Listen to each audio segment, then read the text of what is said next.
Hey everybody, and welcome back to the Millennial Project. Today I want to get back into our Hollywood sign interviews and introduce you to Sheila Irani. Sheila Irani is a resident of Lake Hollywood Estates, and she will be the second of the more pro-access leaning interviews that I started a few weeks ago. So Sheila Irani has a really interesting background. She has been involved for years in transportation issues. She started her own communications firm that deals primarily with congestion issues, again, transportation issues, stuff like that. She has also worked for the City Council, and she ran for City Council in 2015. And while she didn't win the race, she did earn the Los Angeles Times' endorsement, a pretty big accomplishment there. And then she also continues to maintain a really professional, productive, and close relationship with the current council member, David Rue. So Sheila Irani is well versed in this issue. She also is on a variety of neighborhood boards and councils. She really is working hard at finding solutions to this Hollywood sign problem. Sheila is the president of her local homeowners association. She is on the Hollywood United Neighborhood Council, and she also is on the Griffith Park Advisory Board, a board that helps the park authorities kind of manage and have a long-term vision for Griffith Park. And I think this is all really important to take into account when we think about the last person that we interviewed from Lake Hollywood Estates, Tony Fish, because Tony is not an elected representative. He does not officially represent Lake Hollywood in any capacity. Sheila does. And so I think that doesn't mean that she is necessarily right about anything she is saying, but what it does mean is that she is putting forward views that are sort of tempered and supported and in some ways reflect the people who are voting and who are active in her area. So I really want to bring that up. I think it's important, and you can kind of decide how you want to use that information to sort the interview in your own mind. But again, it's just a key difference between Tony Fish, again, who leans a little bit more anti-access, and Sheila Irani, who will be our interview today. Before we get into the interview, I do just want to say really quickly that if you like what you see today, you can stay up to date with the Millennial Project's latest videos by subscribing to the show on YouTube or liking the page on Facebook. Also, feel free to share what we're doing with your friends, your family, city council members, fellow activists, etc. It has been so cool to see how far these interviews and this little project on the Hollywood sign has gone since I first started working on it over a year ago. I really do think that it is changing the dialogue surrounding the Hollywood sign issue, that it's bringing some awareness to this access issue, and I have all of you to thank for that. It's been people who are sharing it, who are sending it around, who are getting it put up on sites like Curbed and LAist and City Watch and other places like that. So once again, thank you to everybody for that. I really appreciate the support, and feel free to continue sharing it around. It always really, really helps. Okay, with all that out of the way, let's dive into our next fascinating interview with Sheila Irani. I'm Sheila Irani, and I'm the Lake Hollywood Estates Homeowners Association president and have been for 5 terms. I've lived here since 1997, before that in Nichols Canyon, so the hills mean a lot to me. And my background is in transportation. I created a transportation planning and strategic marketing firm back in 1995, and I offered strategies from the region of Washington, D.C., and St. Louis, and Denver, and Atlanta, and Southern California, and dealing with HOV lanes, and biking, and telework, and all the things that you get in emergency preparedness. So when I see something like this, it's like my expertise kind of, it rises, and I want, the solution, it seems like it's very evident to me. I just, politically, it's so difficult to adopt. So what do you think the issue is? And I know that's kind of a weird question, but people seem to have a very different kind of idea of what the problem and the solution is kind of from start to finish. Would you mind kind of explaining the whole thing to us? It's kind of it's the problem with demand and supply. I mean, we have one great landmark icon. There are only a few places in the city to see it. Unfortunately, it's surrounded by a residential area. One of the best places to see it happens to be the Lake Hollywood area. We're not used to this level of traffic. We've got narrow hillside roads. The infrastructure's not there.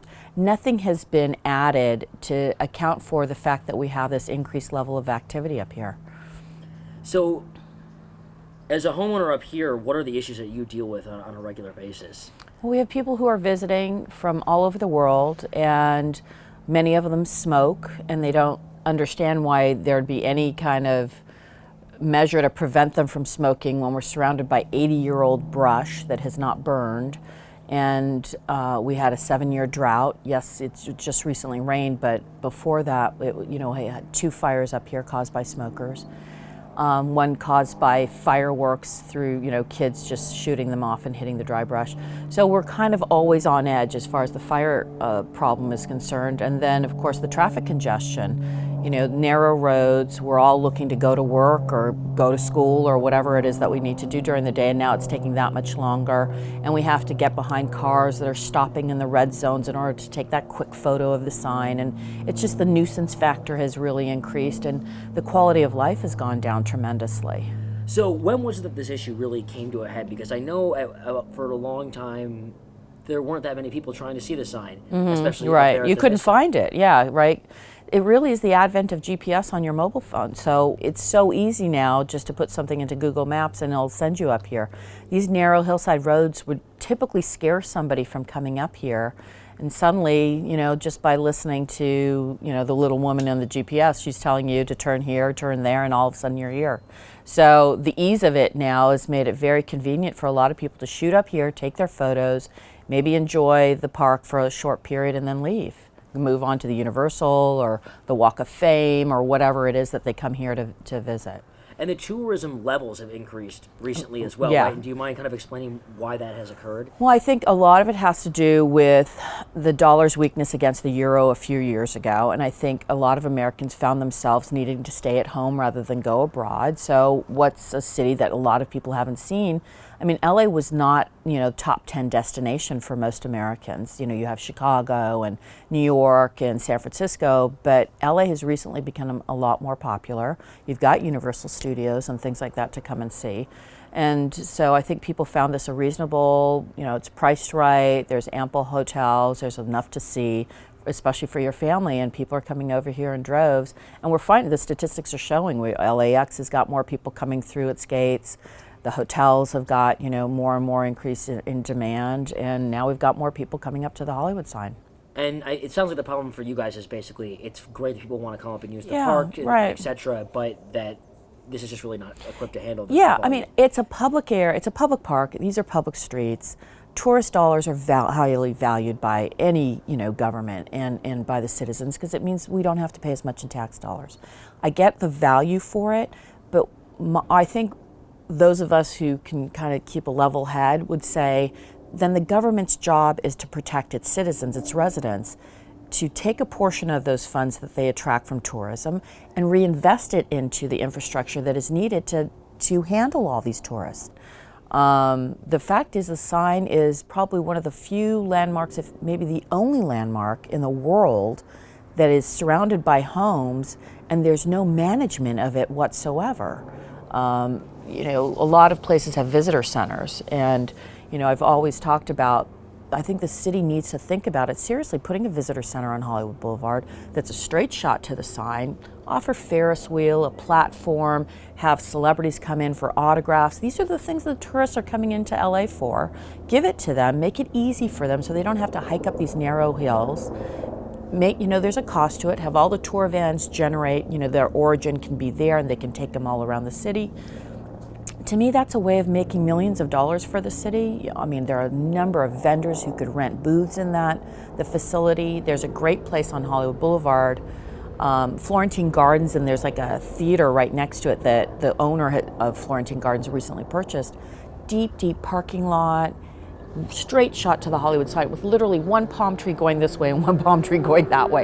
It's just ideal. And the city just has to look into, negotiating with the guy and creating something like that. I mean, especially if we're really looking at having the Olympics here. I mean, you don't want millions of people wandering your narrow streets, potentially getting killed or hurting a pedestrian or any of number of things that could happen. Or just wandering around lost trying to get a picture of the Hollywood Right, sign which and is, going home yeah, it happens to wherever too. and Right. not getting their picture, right? Or getting a parking ticket or Right. whatever it is.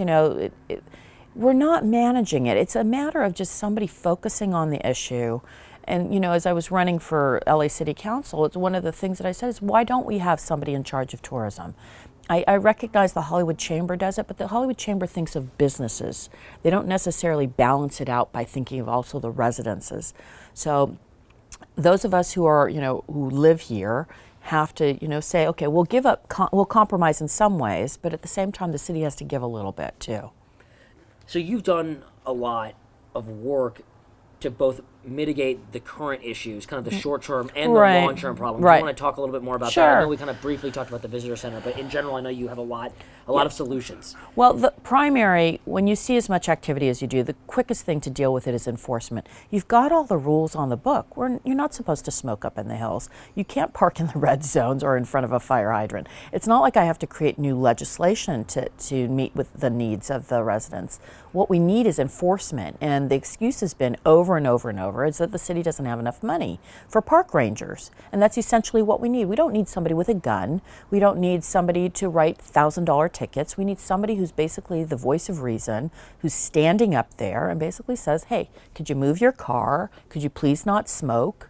You know, and that kind of a thing. And then it'll be managed. It seems like a very simple thing to request of an area, and it's taken us, 5 years to finally get increased park rangers, but you never know when you're going to get it. It's this random enforcement, and we need it solidly on the weekends, definitely during the holiday periods like spring break and summer vacation and winter break, and then occasionally during the week, you know, with the 3-day holidays and things like that.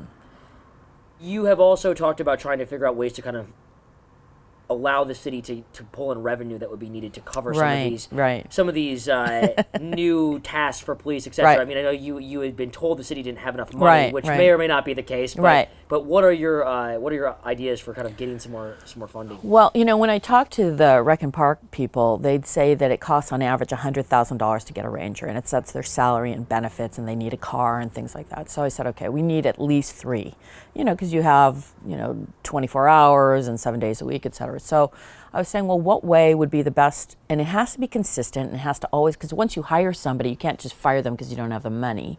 You know, they need a career. So I looked at the fact that we don't light the sign, but so many people, I think, have offered to pay to light it. Well, that's a great way to monetize our landmark. And it would be like on New Year's or the city's birthday, Academy Awards, and maybe a Dutch auction, like somebody like Ford Motor Company wants to do it because they're launching a new vehicle and they want it on a specific day. So they can bet. And we've had offers, when I worked for City Council, we had offers of as high as $1 million for the rights to light the sign for just one night. And they would pay for the light to be set up. In one case, it was Swarovski crystal, would put crystals all along the letters, and then they'd, make it into a commercial. Moet and Chandon wanted a hot air balloon and for their champagne. And so there was just so many ideas going around there, but we had to say no to them all because you were not allowed to light the sign. But it's something that we're not allowed to do a lot of things once upon a time, but, the economy dictates to be creative, and it seems like it would be a decent solution. And people say, well, now you're drawing more people up here. But when you light it, you don't need to be up close. You can be further away to see it. And you can also, you can block up all the roads, just like we do for the Hollywood Bowl. All the streets that are around the Hollywood Bowl or the Ford Amphitheater are blocked by police cadets. So unless you live up there, you can't access the streets. We're going to have to do that 4 times a year. It's a small price to pay, I think, if we can raise $4 million and hire the rangers and create the shuttle in the Griffith Park area, designate bike lanes so people don't have to drive cars into our areas. There's a lot of things that we need to do. So what do you see the barrier as so far? I mean, it sounds like there are ideas. What's keeping those ideas from becoming a reality? You have a certain portion of the population who they're so fed up and frustrated that their only solution is to put an end to everything, is to close off every access to the Griffith Park unless you're a resident, which is not realistic, and is to create gates on public streets, which is illegal. There are just so many solutions that they want to have adopted that frankly are going to run into so much political resistance. They are an actual non-starter, but it prevents the actual dialogue from happening that is going to require compromise from all parties. So I would think that if we have some strong leadership that says, okay, listen, we're not going to gate and we're not going to do this, so let's get off that bandwagon. Let's start working on real solutions. I know that they're trying to adopt a Griffith Park shuttle, but even that's getting some resistance. I mean, I think this is where leadership really has to step up to the plate, saying, here are the parameters, these are the solutions I'm willing to look at, let's work at what works best for the majority of the people. It's not going to affect 100% positively. Nothing ever does. So, but we have to move forward in some direction. So, what has your experience been trying to unite all these divergent interests? I mean, you're on this Hollywood United Neighborhood Council. That is really the task of the day, because as I said, I ran for city council, and talk about it. It just seems like people thrive on that divisiveness, and they're conflict driven. There are some people who are that way, and it doesn't take but one person to create that kind of conflict and make it a small spark into a fire. So it's really tough. You've got to have some thick skin. You're going to take a lot of abuse because you're not going to please everybody, and you just have to work on it step by step. I think the increased enforcement is definitely a step in the right direction, and I'd like to thank Councilman Rue for helping out with that. But the other problem is you've got these competing neighborhoods. So if Beachwood closes off their gate, well, where are they going to come? But over to here, adjacent, which is Lake Hollywood. If we close it off, where do they go? They go to Los Feliz. So there has to be some kind of cooperation between all neighborhoods to give a little bit, and so that all of us feel a little bit more secure and safe in our homes. And this kind of does get back to this, as we talk about like a holistic or a larger solution. I know we talked about the Hollywood sign visitor center. I think the visitor center, enforcement. There are a lot, biking, hiking. Those are things that I don't think will contribute to the congestion problem. People who tend to bike and hike are environmentally, a little bit more friendly. They tend not to smoke. So there's a lot of things that I think would be positive about that. But once again, that's a compromise. I mean, there are people out there who said, no way, we don't want more hikers walking in the middle of our streets. I go, but this is LA. I mean, this is not a small town. This is the second largest city in the United States. You're going to be attracting people, even who live here, who want to hike up Beachwood and access Griffith Park. Why wouldn't that? There are times I think things are getting out of hand because you're allowing it to get out of hand in your own mind. I look out my window, there are times that people are saying, there's 10 cars up at the Vista. I go, okay, but that's 10 cars. Is that really that big of a deal? Yes, we have a problem. Let's really deal with the issue, but let's not exaggerate it to the point where we feel like we're winning, Because if we win, somebody else is losing. That's what's consistently been happening in the area. I mean, it sounds like you feel like this is a very solvable issue, because I think some of the people who we've talked to make it sound as though it's almost unsolvable. It will look like it's unsolvable if your goal is to make it look like it did 10 years ago. If you can accept the reality that you can't do that. GPS is here to stay. Cell phones are here to stay. Tourism is on the increase. Those are the facts. So now we've got those facts in place. How do we deal with that reality? There's no way to roll back the hands of time. It's impossible. But if you continuously focus on that, you'll never get to your destination, which is to manage the problem. So I do think that everybody's got to take a little bit of a breath and accept the change and learn that we all have to give a little bit, and for that we'll get increased tourism revenues, which is a good thing, management of our park and the infrastructure, and a little bit of an investment by the city, which I think is all essential, and hopefully and eventually a visitor center that is a really attractive hot spot so people won't feel so inclined to come up here to take their photo. I know that they're trying to push people towards Griffith Park and the observatory, but if you really go there and you look at the view from that angle, it's not what you travel 10,000 or 5,000 miles for.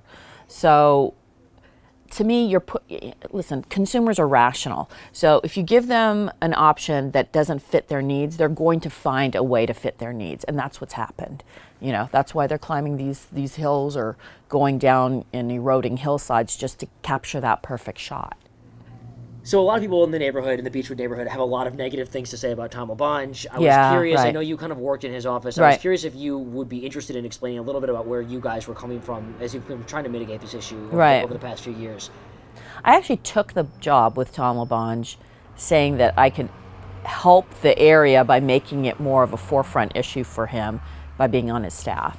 And I do think that he did some things that were positive. I mean, a lot of people said, oh, he created the illegal vista. I go, well, the vista was always there. It just had brush on top of it. he cleared it because, frankly, I reported a campfire was up there, and Rec and Park confirmed it, that somebody had been coming on a regular basis and creating a campfire up on that vista. It was chock full of cigarette butts, lots of broken glass from partiers.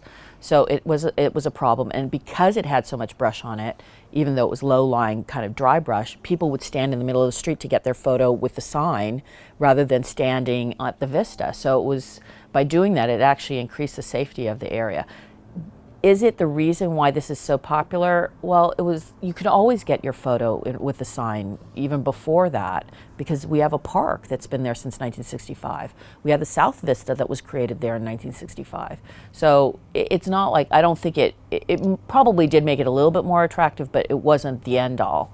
And I mean, if I were to criticize, I'd say that he was, but it's just the city as a whole, it's just slow moving. There's just so much inertia. To adopt change, or to change the way you think, or to be creative or innovative, it just seems like it's anathema to the city. This is not the way they operate.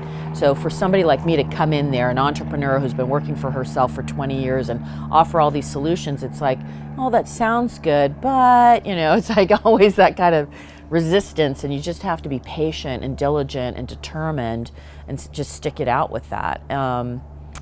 We've had to fence a lot of areas, like the Vista we had to fence because people were walking down to people's backyards.